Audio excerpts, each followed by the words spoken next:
kept forgetting this part of how this phone works. You gotta turn it this way. I think it's probably kind of funny that none of y'all roasted me for it.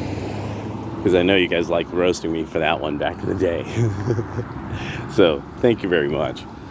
So, the thing that I've recently had to be thinking about, there is great significance to Anna Kasparian now appearing on Adam and Sitch. For somebody like her, that was a big deal. One, because Sitch is very good at doing a kind of probing questioning. When he gets rolling, he could actually ask some very, very, very good questions. He could really get into the depths of things. They do try as quickly as possible, like squirrels, to get up on top of the fence as quickly as humanly possible. And Sitch constantly says exactly why. His people were almost wiped out, so he has to constantly sit on the fence because any extreme is a bad extreme. So it's I'd imagine Rabbi Mizrahi would have a different point of view, but you could see where he's coming from. So the thing that I found really important about her conversation with them, some of the outtakes, I mostly saw outtakes, because it's pretty long. They did the whole show from what I understand. And then the reaction from somebody who apparently left the Young Turks is, so I was wondering if this would happen. And it did. You guys have actually you're seeing the literal American joke. How do you create a Republican? Or what is a Republican? A Republican is a Democrat who got mugged. Anna Kasparian is literally and figuratively now becoming that person. And I just want to really get across to a lot of the people on the left, because this is one of these, something you guys kind of, because you're kind of trying to be gangsters in a way, like with your association with BLM and Antifa, you're trying to get into the hard realm of mass movements. And this was something that I knew was going to happen. At some point, pretty white women were going to have not fabulous things happen to them. And then your movement starts to end. I could have sworn a tennis ball this one. Oh, there you go, you got it. I had said this, I was like, that pretty liberal white women want things to be fabulous. They want their way, and they want everything to be awesome at the same time. And of course, because so much of that which is left of center is really based on a delusional worldview, you can't. And inevitably, they would have to pay the piper by probably getting robbed. And if they're lucky, just robbed. And so that's what happened. Anna Kasparian basically had somebody show her reality's not fabulous. What you guys voted for isn't fabulous. And now Anna Kasparian is doing exactly what I predicted. She is like, you men on the left can't defend me. That's what really it is. That's what really it is at its essence. All you fellas on the left can't defend me. If something bad happens to me, you will find a way of excusing the criminal. Now, the thing is, she doesn't really know that that's the boys gathered around, somebody like hers thinking, that's why, it's nothing more than that. But she inadvertently did what I predicted would happen. Like all the red pill stuff. It's just the way we're built. She knows who's going to defend her life. So she's leaving the left.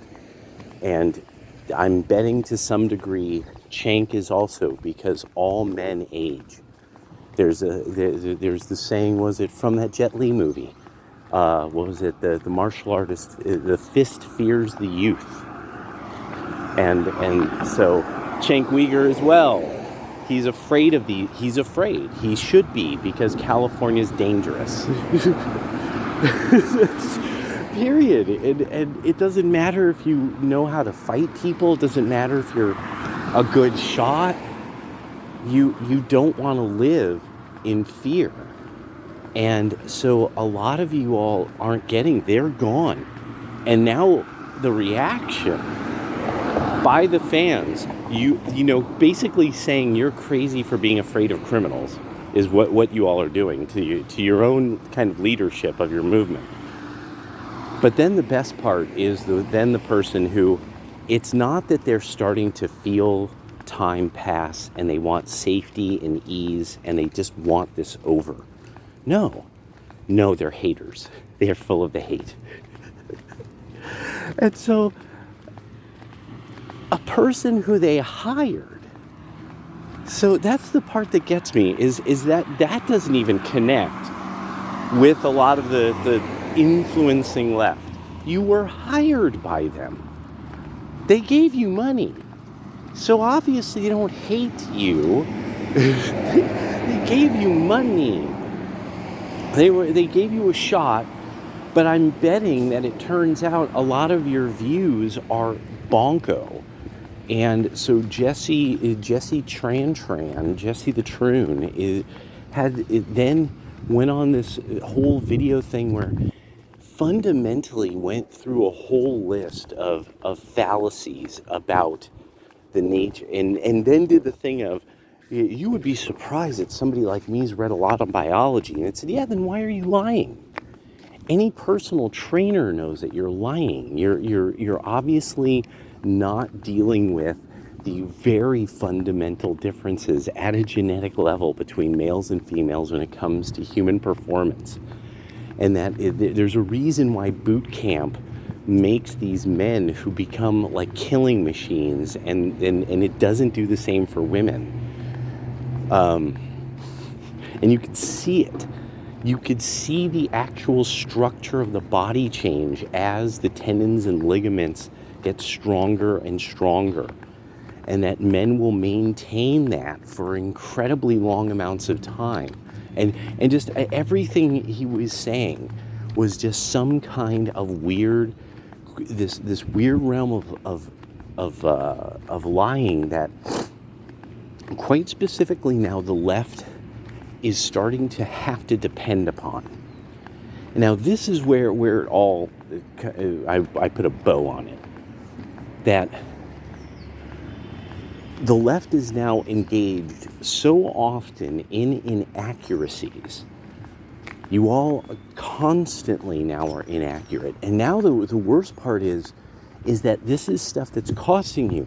You now have the kind of influencing leadership of your movement, that the women are, a woman who has been on your side for like a decade is like, you can't keep me safe. And in fact, you guys are the source of my lack of safety, physical safety. That's the most fundamental thing that a thing called civilization is supposed to provide.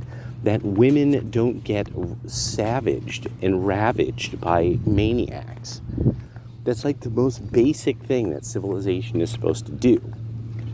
And there's a whole bunch of wackos that you'll say otherwise because you're wackos.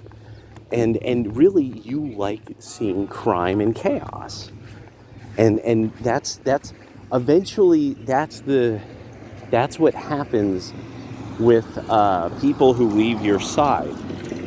At some point they have to make this active, thing of, well, if either it's inadvertent, Anna Kasparian basically had to say to herself, it's inadvertent that the way we think makes me capable of being unsafe at all times where I live.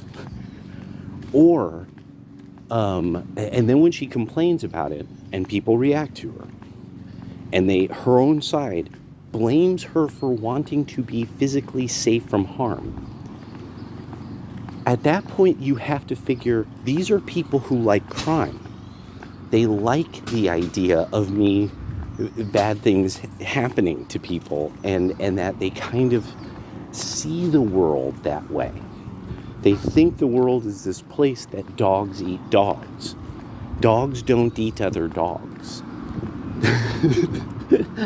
I had to tell this one conservative Christian this at one point. When at some point he, of course somebody's going to be aghast. No, he was a Protestant, and a part of he's becoming a part of that kind of enlightened Protestant, and you all are. That's old Christianity. This is the new stuff. He kind of is battling that culturally. So I had to correct him on that. Dogs don't eat dogs. The world isn't like that. No, make good choices and be a good person. That's the problem you're having right now. Because he was siding with the commies during the riots, thinking that he was helping the cause of the Savior. And so one of the things I ended up having to think through with this was that I also went through this to some degree myself, and a lot of people have. They're like, no, there's no way that this could be inadvertent. These are people who apparently, in their mind, that's the norm of society. They believe that society is always about to boil over into chaos and violence. So crime is not, they don't, it's not weird to them. It's not odd. To them, it's the way of things. Like the truth has been revealed about people. And they're just like, oh, well, now you're seeing how it really is, Anna, which isn't going to help keep her safe from harm, which is what any individual would think in a community that they would want to live, that all the other members of the community would want to keep their fellow community members safe from harm. So you can't get her back. You can't get her back. You really, because also the nature of the way that the left acts is once you know that they have any doubts, there's no more movement purity. You will always doubt their movement purity. And that's it. You can't allow them back. And it's just simply the way you guys behave. It's the way that the left itself behaves. You guys don't let anybody back who in some way, shape, or form you don't trust. You see, that's why you find like people who in some way have violated the trust of people on the right wing, they'll keep popping up over and over again. And it's because there's not a movement purity issue there. With the left, it's a mass movement if it's successful at all, and it requires movement purity. Whether it's the National Action Party of Singapore or whether it's now the Democrats of the United States. So you can't get her back because you won't let her back.